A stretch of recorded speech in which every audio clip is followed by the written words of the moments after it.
All right, we'll see if this works. This is Tom Burkart from Revs Daily. My GoPro keeps sort of like recording and then stopping recording all of a sudden. So this is like try 5 of say the same thing.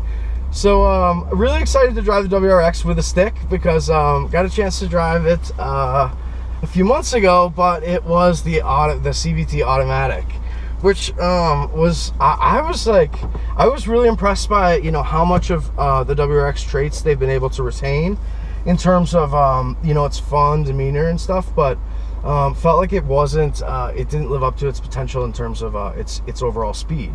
So excited to drive the WRX with a stick because, you know, this 6-speed is the true, you know, is the true performance type of, you know, offering in the WRX. I mean, you can get the automatic, but I think most hardcore performance guys would definitely recommend the stick.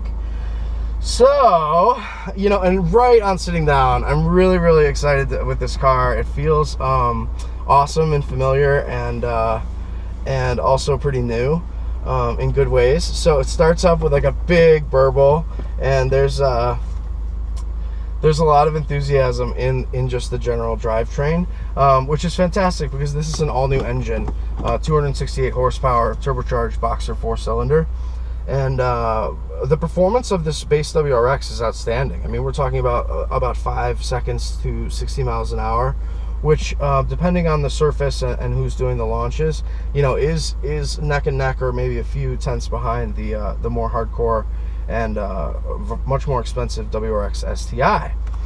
So great that the regular WRX could be so powerful and so quick, and also be safer and much more efficient and quieter, and have all the other benefits that, you know, come with a model year update. So the seats still feel fantastic. They feel similar to the seats in my Legacy GT, which of course is a good thing. They're stellar seats, and they're good for the long haul, as well as being relatively supportive. The first thing you will note when you get in the car is that it just feels fun and eager, and it has a really, you know, it likes to rev, and it's got some exhaust back bellow. So where are we? We are at Autobahn Country Club in Joliet, and we're waiting in line right now. We should be going out in just a few minutes for a lead follow lap. So this won't be any kind of like crazy tail out shenanigans, but it will give us a sense of how the car is under power and how it performs. So in front of us we have a Nissan Juke Nismo RS. Behind us we have the 2015 Ford Mustang 2.3 liter EcoBoost, and to our right in the front, well, I'll just face that way during the lap, we've got as you can see a Dodge Viper SRT TA edition. And then in front of that, we have a Q70 V8 all-wheel drive. So that's a pretty good lineup. One thing I'm noticing right away is that the armrest is like non-existent. I know that Subaru sells an armrest up, you know, like it's a taller one. But the center armrest otherwise is like not super comfortable. But coming from the old WRX, you know, comfort was never really in the offering. It was like once you got in this car, you drive it for 5 minutes and you realize that it was like, you know, one of the best affordable cars in the $20,000 range, you know, that you could ever drive or buy. I mean, it's just so fun. So that, you know, holds true today, and even with, you know, the latest touchscreen audio, which is promised to be much better, and of course the 6-speed versus the 5-speed is a big upgrade. Feeling good. All right, let's turn this the other way. Watch some of the action. All right.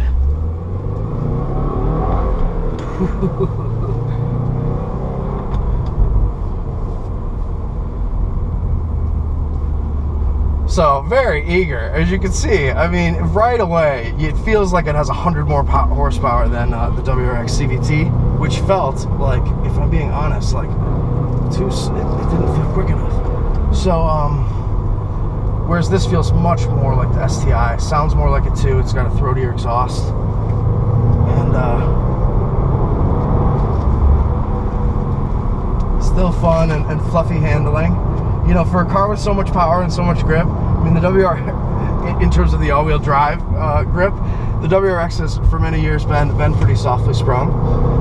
which is great. You know, it's great for when you're actually just, you know, just driving around, and it also makes the car feel a lot more playful. So this sounds really, really good. It sounds good. It's the new engine, and really natural four-wheel drift there.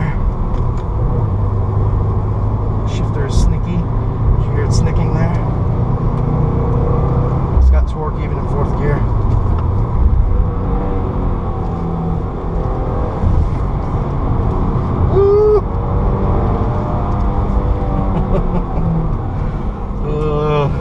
So we're in 2nd gear right now.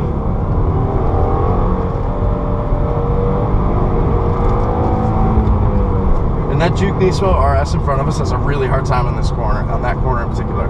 I know that for a fact because I was just driving it, and it has a limited slip drift, which is really chugging and pulling the car around, but in sort of a herky-jerky way. Whereas with the WRX, you don't sense any of that that happening. So that's nice. Got a good feel.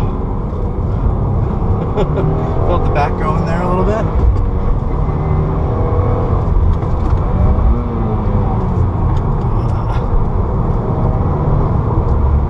Woo! So fun.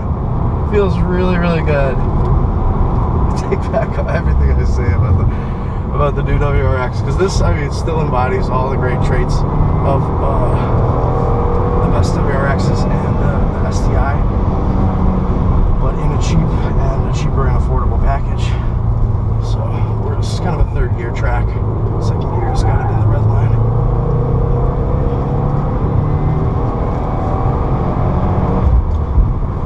I really like that there's a little bit of an over burble on the exhaust as you come through the gears. It goes, which is really nice. That's what a Boxer should do.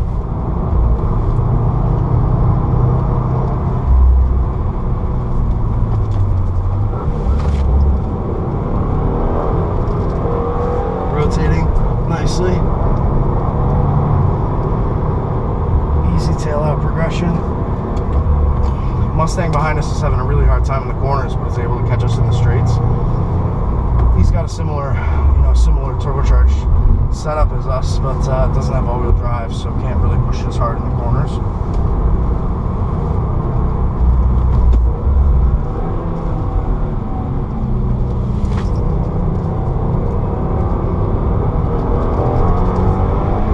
Whereas we are firing out of there in a hurry.